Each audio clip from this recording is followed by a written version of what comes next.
भगवान श्री हरि विष्णु ने इस संसार में धर्म की रक्षा के लिए कई अनेकों अवतार लिए हैं, जिनमें से 10 अवतार सबसे प्रमुख हैं। आज की वीडियो में हम जानेंगे भगवान विष्णु के पहले अवतार यानी कि मत्स्य अवतार के बारे में। इसके साथ ही श्री हरि के बाकी 9 अवतारों के बारे में भी जानने के लिए आप लगातार जुड़े रहिए श्री मंदिर के साथ।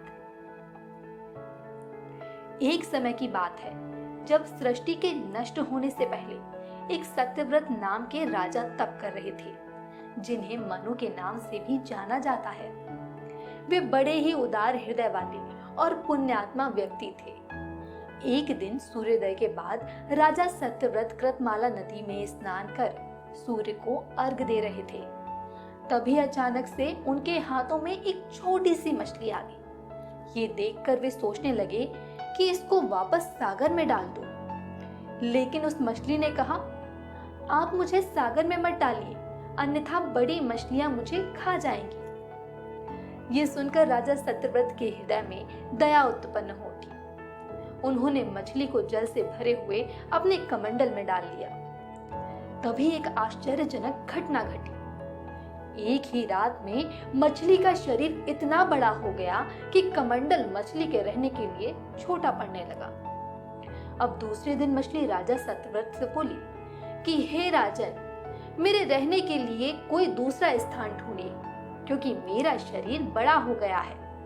मुझे घूमने फिरने में बड़ा कष्ट हो रहा है। तब राजा ने मछली को कमंडल से निकालकर पानी से भरे हुए मटके में रख दिया। फिर क्या था, कुछ समय बाद ये मटका भी उसके रहने के लिए छोटा पड़ गया।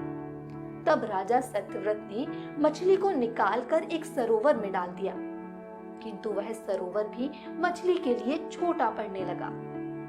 इसके बाद राजा सत्यव्रत ने मछली को नदी में और फिर समुद्र में डाला। उसके बाद देखते ही देखते मछली और बड़ी हो गई। तब राजा को ये समझ आया कि ये कोई साधारण मछली नहीं है।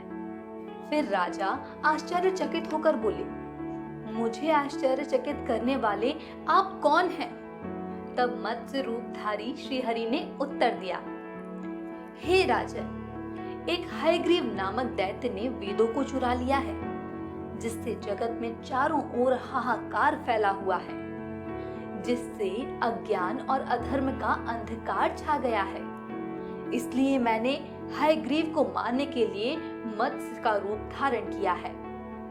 आज से ठीक 7वें दिन पृथ्वी प्रलय के चक्र में फिर जाएगी और समुद्र उमड़ उठेगा, जिससे भयानक वृष्टि होगी और सारी पृथ्वी पानी में डूब जाएगी, जिसके कारण पृथ्वी पर चारों तरफ पानी ही पानी होगा। तब आपके पास एक नाव पहुंचेगी और आप सभी अनाजों और औषधियों के बीजों को लेकर सप्त ऋषियों के साथ नाव पर बैठ जाइएगा। मैं उसी समय आपको पुनः दर्शन दूंगा और आपको आत्म तत्व का ज्ञान प्रदान करूंगा।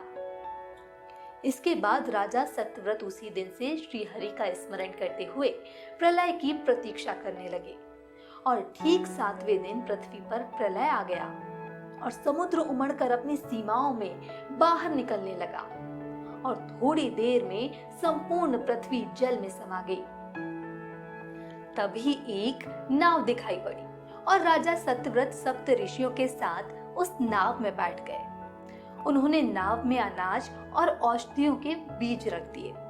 तभी मत्स्य रूपी भगवान ने दर्शन दिए और राजा सत्यव्रत को तत्व ज्ञान का उपदेश दिया, जो आज हमारे धर्म में मत्स्य पुराण के नाम से प्रसिद्ध है। आत्मज्ञान पाकर राजा सत्यव्रत का जीवन धन्य हो गया। जैसे ही प्रलय का प्रकोप शांत हुआ, मत्स्य रूपी भगवान ने हयग्रीव को मारकर उससे वेद हासिल कर लिए और ब्रह्मा जी को पुनः दे दिए। इस प्रकार भगवान विष्णु ने मत्स्य रूप धारण करके वेदों के साथ साथ सप्त ऋषियों और राजा सत्यव्रत का उद्धार किया। इसके साथ ही सृष्टि के संरक्षक भगवान विष्णु ने सतयुग का प्रारंभ किया और राजा मनु के वंशज को मनुष्य जाति से जाना गया। इस वीडियो में बस इतना ही। ऐसी ही अन्य पौराणिक कथाओं की जानकारी के लिए आप बने रहिए श्री मंदिर ऐप के साथ। नमस्कार।